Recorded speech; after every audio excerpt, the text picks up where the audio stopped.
Hello साथीहरू, धेरै दिनपछि होइन आज चाहिँ म फेरि पनि आइसकेँ तपाईँहरूलाई मनोरञ्जन गर्नको लागि। हाम्रो यो घर चाहिँ सुदर्शन मिश्र अङ्कल घर हो, मेरो साथी घर। यहाँबाट हामी अब मुभी सुटिङको लागि गर्न ढाड जाँदैछौँ। यहाँ हामीसँग सुदर्शन अङ्कल अनि हाम्रो एक्टरहरू को एक्टर्सहरू हुन्छ। अनि म लगायत अब हामी सिटी रिक्सामा चढेर सर जान्छौँ ढाडसम्म। अनि त्यहाँनिर एउटा ठाउँ छ, कुन ठाउँ अरे अङ्कल? थारू समाज कल्याणमा गएर हामी केही सुटिङहरू गर्नेछौँ र म तपाईँहरूलाई त्यहाँ पुगेपछिको पनि त्यहाँको दृश्यहरू देखाउँछु। ल किप वाचिङ। ल गरिदिनु। मेरो साथीहरू पछाडि हुनुहुन्छ अनि हाम्रो यहाँ अङ्कल हुनुहुन्छ।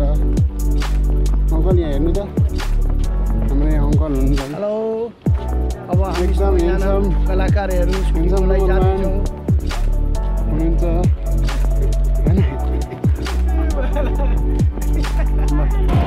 यो एउटा माया प्रीतिको स्टोरी हो। यो चाहिँ एक्चुअलमा चाहिँ मान्छेको भावनासँग जोडिएको पिक्चर हुन्छ र यसमा एउटा गरिब केटा र धनी केटीको बिचमा लभ स्टोरीको साथसाथै हाम्रो देशको सामाजिक स्थिति, समाजले के भन्छ, प्रेमलाई चाहिँ कसरी रोक्न खोज्छ र त्यसको परिणाम के हुन्छ, यस्तो देखाइएको छ। बहुत एकदम मागदार कथाहरू छन् यसमा। तीनवटा हिरोहरू, एउटा मेन हिरोको साथसाथ दुईवटा सहायक हिरो पनि छन् र मेन हिरोइनको साथसाथ सहायक हिरोइनहरू पनि छन्। फिल्म एकदम स्टोरी नै बेग्लै किसिमको छ। हेरेपछि थाहा हुन्छ र अवश्य हेर्नु होला। बहुत राम्रो सुटिङ भइरहेको छ। कलाकारहरू पनि राम्रोसँग आफ्नो पर्फर्मेन्स पुरा गरेका छन्। कहाँ सुटिङ भइसक्यो त पनि भनिदिनु छोरी। र यसको सुटिङ विराटनगरको विभिन्न ठाउँमा, अब हस्पिटलमा भएको छ, अनिको बजारमा भएको छ, अनिको घर गार्डनहरूमा भएको छ, केही विराटनगर बाहिर पनि भएको छ, केही अब लेटाङतिर, केही राजमार्गतिर, यस्ता विभिन्न ठाउँमा सुटिङ भइरहेको छ। अरू पनि हुनेवाला छ। धन्यवाद। वेल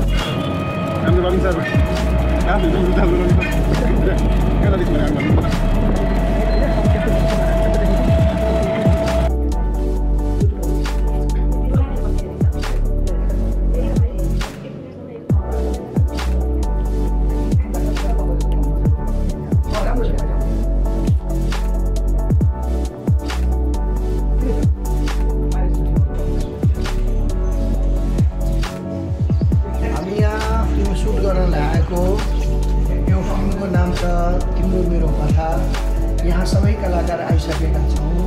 प्रायः सबै कलाकार यहीँ छौँ र हाम्रो चाहिँ यो एउटा लभ स्टोरी, प्रेम कहानी, जसमा कि त्रिकोणीय प्रेम छ। तीनवटा हिरो, तीनवटा हिरोइन। सामाजिक एउटा यस्तो मान्यता छ कि प्रेमलाई कसरी अगाडि बढाउने समाजले कुन रूपले हेर्छ, प्रेम सफल हुँदा त्यसको रिजल्ट के हुन्छ, प्रेम असफल हुँदा त्यसको रिजल्ट के हुन्छ, यसलाई दर्शाइएको छ। र यो पिक्चरले दर्शक महानुभावहरूको अत्यन्त नै मनलाई चाहिँ आनन्दित पार्छ, रोमाञ्चित पार्छ। तपाईँहरू अवश्य हेर्नु होला।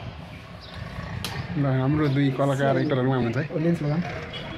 हाम्रो हिरोइन, हाम्रो खतरनाक हिरो, उहाँलाई चाहिँ नेपाली टाइगर श्रफ भनेर चिनिन्छ।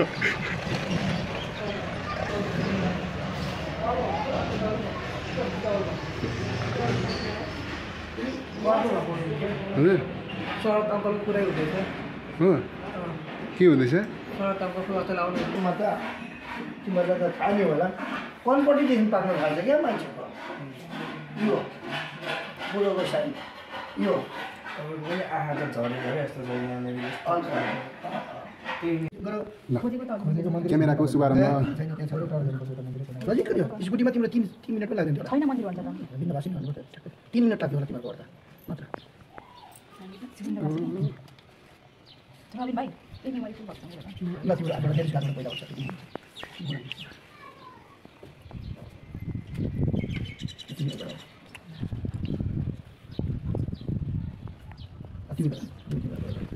सबैजना रेडी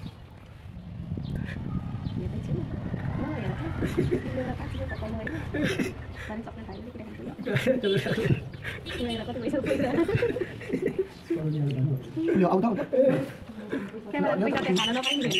रविन सर गर्नु त टेक्कासँगले मसँग त पैसा पनि छैन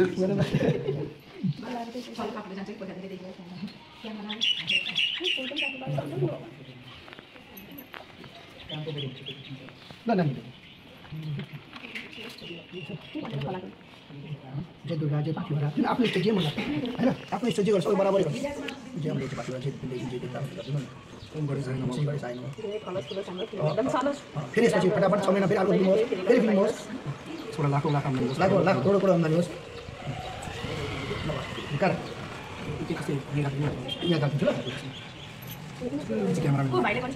क्यामेरा